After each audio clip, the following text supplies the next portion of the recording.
तू मारेगा मुझे? तुम सब यहाँ मुझे मारने इकट्ठे हुए हो? अरे तुम्हारा खुद का कोई ईमान धर्म नहीं है, तुम मारोगे मुझे? और एक बात बता, पिछले साल तो कोई और आया था मारने मुझे, इस बार वो नहीं आया? वो लाल साल वादा पूरा को नहीं करिया सा तो हम की मैं आया सा। तुम सब अंदर से एक जैसे के जैसे हो। ठीक भीड़ इकट्ठी हुई है मुझे मारने के लिए आज।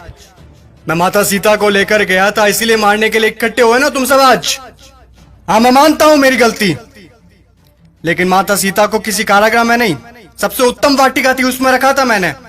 और हाथ लगाना तो दूर, गलत नजर से देखा तक नहीं था मैंने माता सीता को। और तुम्हारे यहाँ छोटी छोटी बच्चियों को दरिंदे उठाकर लेकर चले जाते हैं, उनके साथ रेप करते हैं।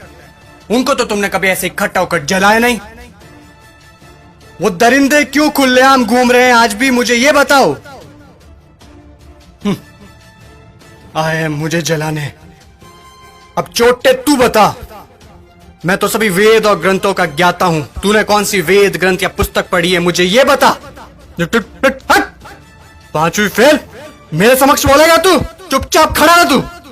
देख, मुझे ना केवल संगीत का शौक है, बल्कि सभी रागों का, सुरों का और वाद्य यंत्रों का ज्ञान भी है।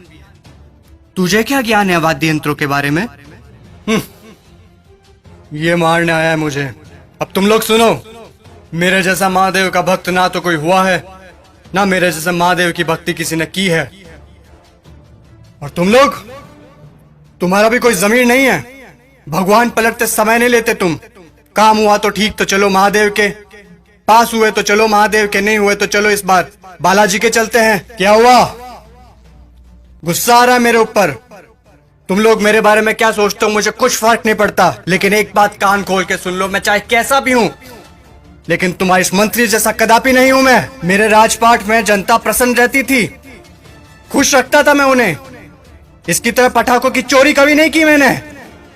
बोलूं, बता दूं सभी को, ये दुष्ट, ये तुम्हारा मंत्री दुष्ट एक नंबर का, ये कागजों में लिखता है कि रावण दहन के लिए 50 पेटी पटाखों के लगे, और लगा था 5 भी नहीं है, ये सब इसके घर पे जा रहे हैं। और तुम लोग क्या कहते हो? बुराई पर अच्छाई की जीत।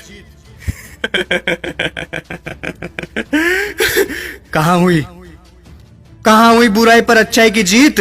जब तक तुम्हारे मन में चोरी, गद्दारी, लालच, वासना, द्वेष, अहंकार जैसी भावनाएं जीवित है, बुराई कैसे मरेगी? बुराई मर ही नहीं सकती। तुम लोग मुझे खत्म करने आए हो ना? अरे मेरा खात्मा तो मेरा अहंकार कभी कर चुका। अब अगर मारना है, जलाना है, तो अपने अंदर छुपे रावण को जलाओ, उसको मारो। सच्चाई और अच्छाई को अपना लो, बुराई अपने आप खत्म हो जाएगी। और अगर तुम मुझे जलाने के उद्देश्य से ही आए हो, तो मैं तुम्हें बता दूं कि सिर्फ छोटे बच्चे ही आज की तारीख में मुझे जला सकते हैं, क्योंकि उनके अंदर चोरी, गद्दारी, लालच, घृणा, वासना, द्वेष, अहंकार जैसी भावनाएं नहीं है। असल में वही हैं ईश्वर का स्वरूप।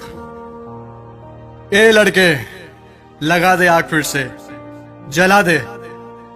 अगले साल फिर आऊंगा मैं जलने के लिए, लेकिन अगले साल मैं देखूंगा कि आप लोगों ने अपने अंदर के रावण जलाए या नहीं। खुश हैं अभी आप सब? एक बार फिर से आपका रावण जल रहा है।